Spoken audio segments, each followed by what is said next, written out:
Alabama and Illinois in the United Center in what's going to be one of the most exciting games in all of college basketball this season. Let's go.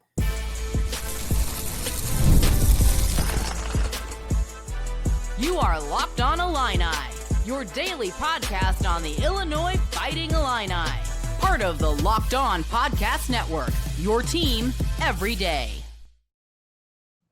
Welcome one, welcome all to another edition of Locked On Illini. Thank you all so much for making us your first listen each and every day. Today's episode is brought to you by FanDuel. Right now, new customers can bet just $5, and if your bet wins, you'll get $300 in bonus bets to use across the app. Download the app today. Special shout out to you guys for making the Locked On Podcast Network the number one sports network you're going to find today. My name is Sunny Verma, your host here at Locked On, where I continue to provide you coverage each and every day. I do it because I enjoy it, but also because you guys continue to support the channel. Thank you all so much. If you can hit the like button on this video, if you can hit the subscribe button, make sure you're subscribed to the channel. Give me some score predictions, because right now we're going to preview this big-time matchup between Illinois and Alabama.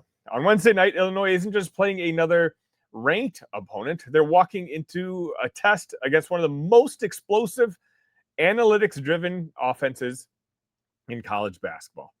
Alabama under Nate Oats has become a brand. Final Four last year, back-to-back Elite Eights, and this year's team looks exactly how you'd expect an Oats team to look. Fast, spaced out, and absolutely launching three-pointers. So what I want to do today is walk you through who Alabama is, how they want to play, the key personnel that make them go, and then what matches up well and not so well when it comes to Illinois. First and foremost, let's start with the identity. Alabama plays at one of the fastest tempos in the country. Top two nationally in adjusted tempo, and they're getting shots up in about 15 seconds per possession. That's not just we like to run, that's a system.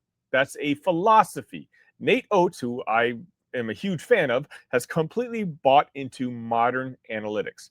Threes, layups, transition, and almost nothing in between. In fact, look, if you've been watching Brad Underwood and Tyler Wood build this offense, this Illinois offense, it's very much like that. Although I would argue Nate Oats has even gone even more onto the extreme side. They're averaging around 35 three-point attempts per game. 35. Against Purdue, they launched 44 threes. Against St. John's, they took 34. So if you're watching the game Wednesday evening and you're wondering, how do they keep taking these deep shots? Well, it's by design. They're totally comfortable living and dying with volume from three-point land. You thought Illinois shot a lot of threes? Just you wait. In transition, they're lethal. Their guards and wings sprint to the corners. Their bigs run the lane. And the whole idea is cross half court with the ball in the air about 2 or 3 seconds, and then attack before the defense can get mentally set. So if you're Illinois, the first mental note is you're not just defending the plays, you're defending against the pace. If you take bad shots, turn it over, or jog back, Alabama's going to make you pay in transition. Let's talk about the Alabama personnel. It all starts with LeBaron Philon Jr. I hope I'm saying that right. 6'4" sophomore, put his name in the NBA draft. He pulled out pretty late, and then he came back to Tuscaloosa. He is the engine of everything. Through 3 games, he's averaging around 19 points per game on really good efficiency. And he's already had nights with 22 and 25 on big stages, including at Madison Square Garden against St. John's. Philon is not a wild athlete who's just jumping over everybody. What makes him dangerous is his processing. He's a 3-level scorer. He plays with pace and control. He can get into the paint with craft and not just speed. And he's a willing passer with a good assist to turnover profile. If you send help late, he'll spray it to the shooters. If you stay home, he's got enough touch to score it himself. And then you have guys like Aiden Holloway, transfer from Auburn, didn't really click there. And now in this system, he looks like he's unlocked. In 2 games, he's averaging 21 a night. He hit 5 threes against Purdue, and he's shooting over 40% from deep. Then we get to Latrell Wrightsell Jr., back from an Achilles injury. That's one of the most efficient shooters in the country. For his career, he shoots almost 45% from three-point land. He comes back, drops 17 with 4 threes against St. John's. Yet another guy that you absolutely cannot lose in rotation. And then there's Houston Millette, another veteran scorer from Pepperdine. 6'5", he can shoot it, he can put it on the deck, and gives them yet another scoring option from the wing. So from Illinois' perspective, there isn't just one guard that you can load up on defensively. This is 3, 4 different perimeter guys who, quite honestly, all could give you 15-plus points. But it's the front court where Illinois might be able to take advantage. Alabama has talent at the 4 and 5 spots, but there's no Zach Edey. It's more skill and mobility than pure physical dominance. You have Taylor Bowen, a 6'10" transfer from Florida State, who's probably their most versatile big. He shot over 40% from 3 last year. He can block shots, and he can stretch you out and drag your bigs away from the rim. He fits the system perfectly. A big who can play in space, run, and pick and pop. Then you also have guys like Aiden Sherrill, 6'11", 255 pounds, a former McDonald's All-American, high-level athlete. He gave them good minutes against Purdue, some scoring, some physicality, and if he continues to grow, he's the one who could change their ceiling inside. They also have some long, athletic freshmen, guys like Amari Allen and London James, who can give energy minutes, rebounding, and length, but they're still learning how to play the game of college basketball. But here's the bottom line. The front court is talented, it's mobile, but it's also where Illinois can win this game because you have size, toughness, and discipline on the glass. Defensively, this is where also I think Illinois should feel like there's a real opportunity. First and foremost, as I just mentioned, the glass. Purdue absolutely crushed Alabama on the boards, 52-28 with 19 offensive rebounds. And that wasn't an outlier in the scouting report. That's exactly where people thought Alabama might struggle. Defensive rebounding, physicality, and rim protection. They don't have a true dominant shot blocker this year. They can challenge, but they're not erasing shots at the rim like a classic rim protector.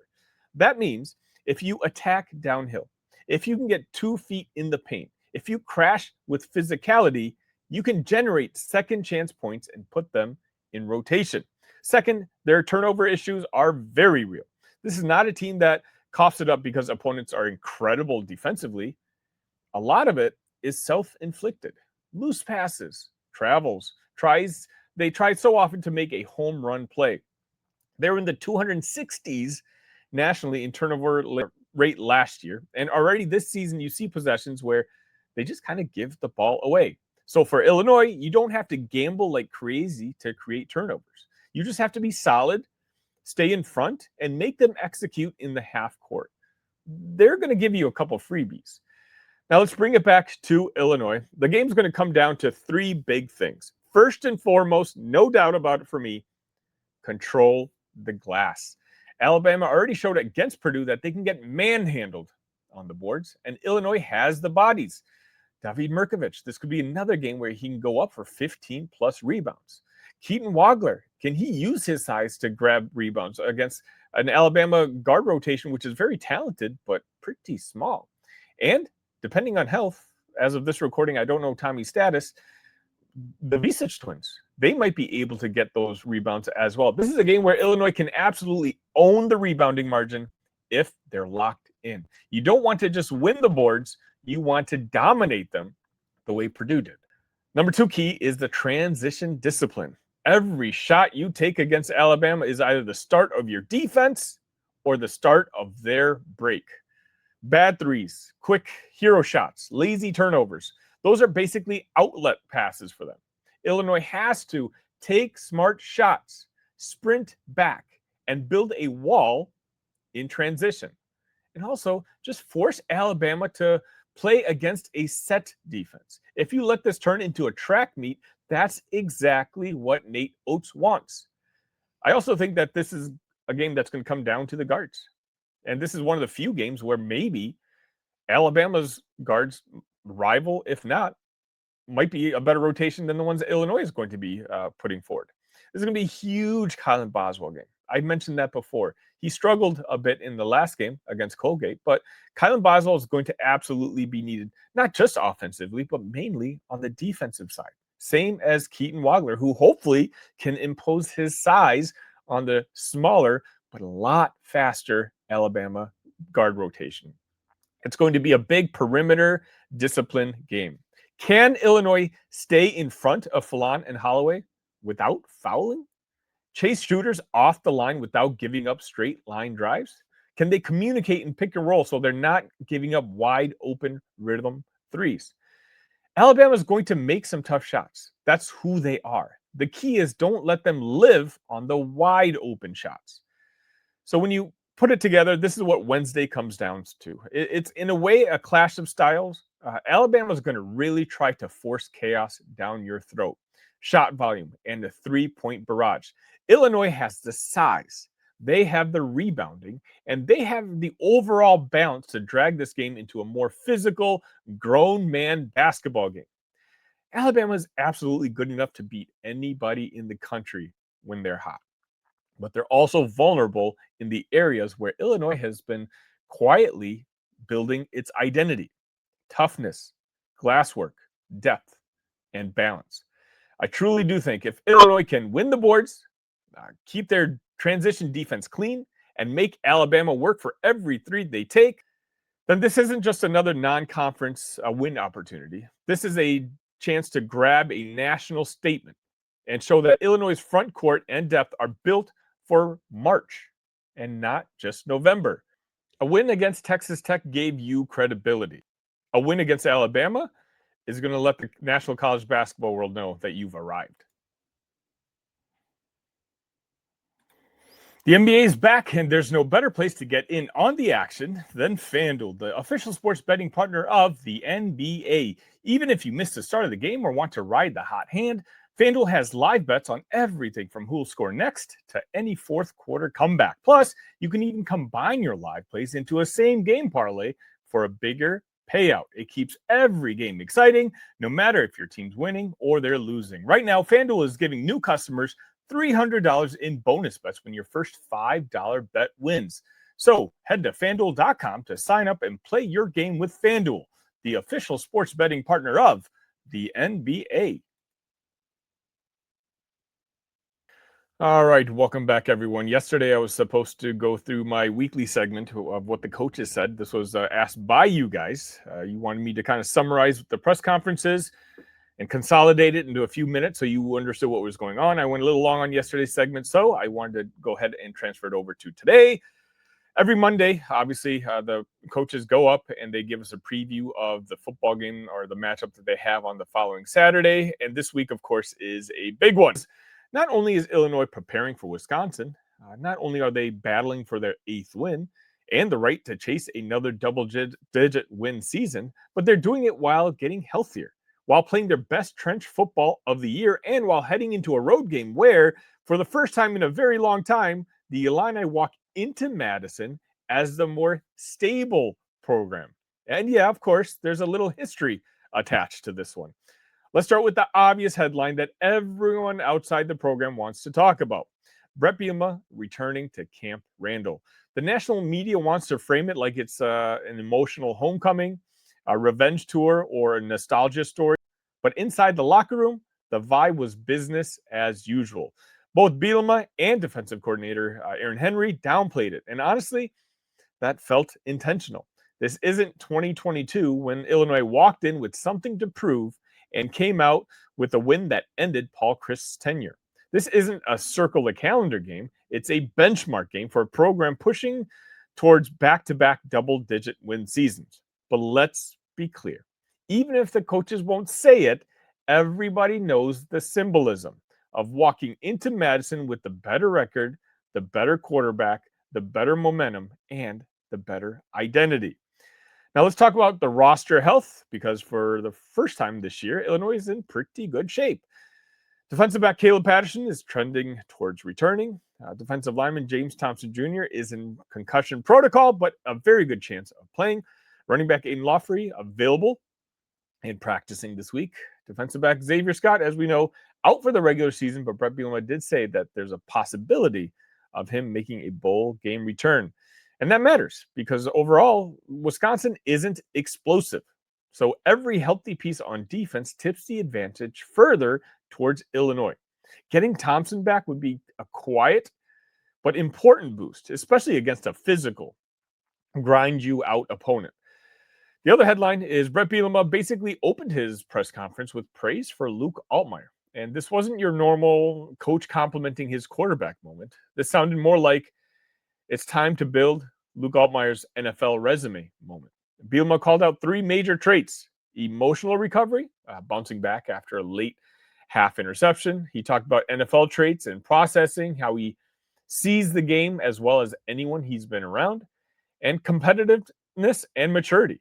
And the leadership that Luke has shown under stress. Now let's take the Luke picture into context. Third all-time in wins by an Illinois quarterback, second all-time in career touchdown passes, seventh all-time in career passing yards, and he's tracking towards tying or breaking the single-season touchdown record. With Luke Altmaier at this point, it's no longer hype. This is not, I hope he gets a good look. This is our guy belongs in playing on Sunday. And I love Barry Lunny Jr.'s comment. He said it took time for everyone to truly see how competitive Altmaier is. And once he settled into the system, that internal fire started driving the offense. Between the completions, the poise, and his new role as a legitimate dual threat runner, Luke Altmaier is playing the best quarterback football Illinois has seen in a decade. Aaron Henry deserves real credit for the response after the Washington disaster. They could have spiraled, they could have splintered, or just emotionally checked out. Instead, they simplified, they tightened, and they played faster. Since then, they've allowed 302.5 total yards per game. They've allowed only 57 rushing yards. Opponents converting only 25% of third down, and the defense is finally playing complementary football with the offense. Aaron Henry said that he dumbed down the calls and made it 1, 2, or 3 call packages and focused on letting players play fast instead of think slow. You're talking about Aaron Henry, you're talking about growth, humility. You're talking about coaching. Also, let's address it. Barry Lunny Jr. is eventually going to be offered a head coaching job. He's orchestrated one of the most dramatic offensive turnarounds in Illinois history, and he's now only 0.3 points away from tying the program scoring record. Illinois isn't no longer trying to manufacture offense. Illinois just simply imposes it. Bielema even compared Lunny to Paul Chryst, calm, poised, unshakable, built for head coaching. And here's what I really liked. Lunny didn't act like a coach campaigning for interviews. He said right now it's about beating Wisconsin and nothing else. That just shows a little culture alignment. Overall, a lot of the message was also about the running game because they're not just running the ball. It seems like they're reestablishing a run identity. They had 225 rushing yards versus Maryland, the best Big Ten rushing performance since 2023 Penn State. You remember that 9 overtime win. 3 different running backs had impact runs, and a quarterback run game is now a real control lever. Bart Miller's offensive line has had a lot of attention early this season, but it seems like they have finally settled in and is now winning first contact at the line of scrimmage. And that's how you travel in November and December and potentially January. They also mentioned Hudson Clement. Barry Lunny Jr. said weeks ago that his breakout is coming. Well, it's here. In the last 2 games, he's had 8 catches for 156 yards and 3 touchdowns. The chemistry with Altmaier is real, and Clement is no longer a complementary piece. He's now one of the top wide receivers who wins off of leverage, spacing, and tempo. And this is why Illinois wanted him. This is why you recruit portal players to get proven playmakers. Shifting focus over to run defense. 2 weeks ago, Illinois was bottom tier when it comes to run defense. Today, they're in the middle of the conference and actually trending up pretty quickly. The key change? Win early downs and force 3rd and long, and then you dictate coverage. Henry also said the corners are now expected to tackle like box defenders, which again is something he needs to instill into the culture. As for scouting Wisconsin, well, Wisconsin's offense is not very good. That's the kind of analysis you come in here for Locked On Illini. Dead last in Big Ten. Only 12 points per game, 50% completion rate in conference. They've got quarterback instability. They've got multiple running back injuries. On paper, Illinois should smother this offense, especially if Thompson returns. But Aaron Henry made it clear, don't look at the record because, hey, they beat Washington at Camp Randall. This is a physical program with decades of identity, muscle, memory. The message inside the building is simple. Respect the jersey, not the stat line. Inside the building, the theme seems to be we're healthier, we're tougher, we're improving, and we're chasing something big, not just another win. This week isn't about emotion. It's about execution. It's about November football. It's about building a 2-year standard, not just a 1-year story. College football is back, and I couldn't be more excited. The tailgates, the rivalries, the energy in the stands, there's just nothing like it. But let's be real. Actually, getting tickets can feel more like a battle than the game itself. Endless queues, hidden fees, prices jumping at checkout. That's why I use Gametime, the app that gives the advantage back to the fans. It's the easiest way to score last-minute tickets at the best prices with no surprise fees. What you see is what you pay.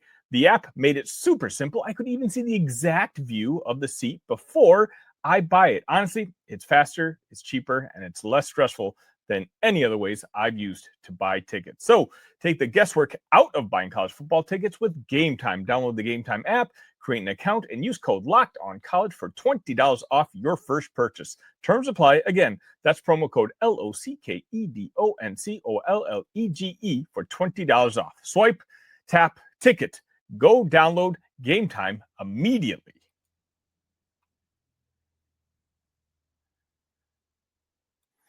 All right, quick update on a story we've talked about before, the Big Ten private investment proposal, which right now feels less like a business strategy and more like an episode of Suits mixed with a group project where half the people stopped replying in the group chat. Originally, the plan was very simple.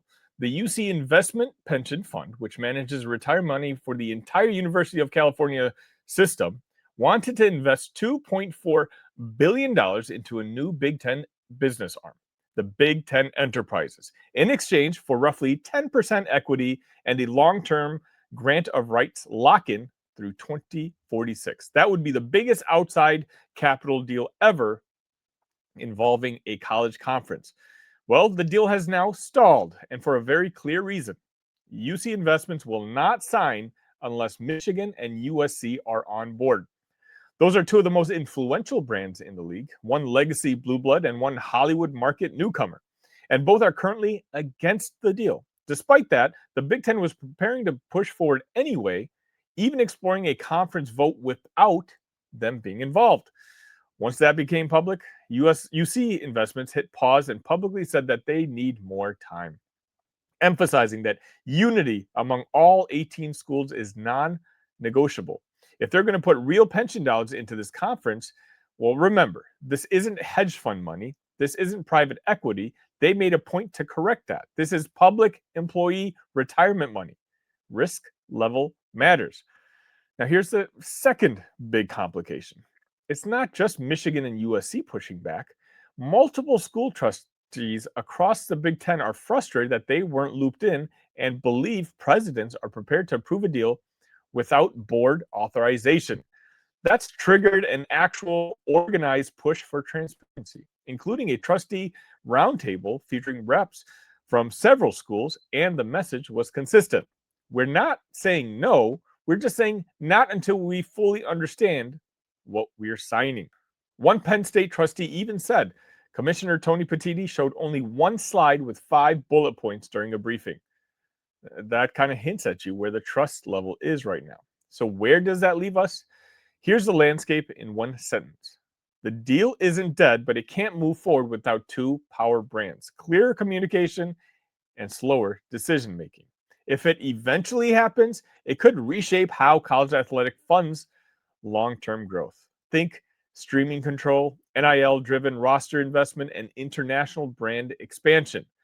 But if it's rushed, it could fracture the league internally, and nobody, especially UC Investments, wants to be holding the bag if half the conference looks for the exit in 5 years. So instead of accelerating, this went from almost there to full timeout, huddle up, get aligned. My prediction is the deal doesn't move until every single president and trustee feels secure. And Michigan's stance will dictate the next move more than anyone's spreadsheet projection. So you let me know what you think of this deal. Is it a story that you're following along with? I enjoyed the business side of college sports, so it's something I've always definitely found intriguing. That's going to just about wrap it up for today's episode. Again, there won't be a live post game here on Locked On Illini because I will be at the game. If you're going to be at the game, please let me know. I'll be doing the alumni meetup at Rinaldi's right before the game. I believe that's at 6 o'clock. So if you're going to be there, come say hello. Tap me on the shoulder. Introduce yourself. I love to get to know the community. We've had some really cool meetups, both at the Cubs game and also down in Champaign for the Ohio State game. So definitely say hello. But even though you can't catch the live post-game here, make sure you follow me at the other channel, Talk Illini, where there will be a post-game recap posted immediately after that game is over. So that's going to wrap it up for today. Thank you for making Locked On Illini your first listen today. For your second listen, check out Locked On Big Ten. Craig Shimon breaks down the most exciting conference in college sports, from the rivalries to the championship and every game in between. Find Locked On Big Ten on YouTube or wherever you listen to podcasts. Part of the Locked On Podcast Network, your team every day. That's all I have for you now. But again, a lot more content coming up this week. Make sure you like this video. Make sure you subscribe. And until next time, ILL. Love you guys.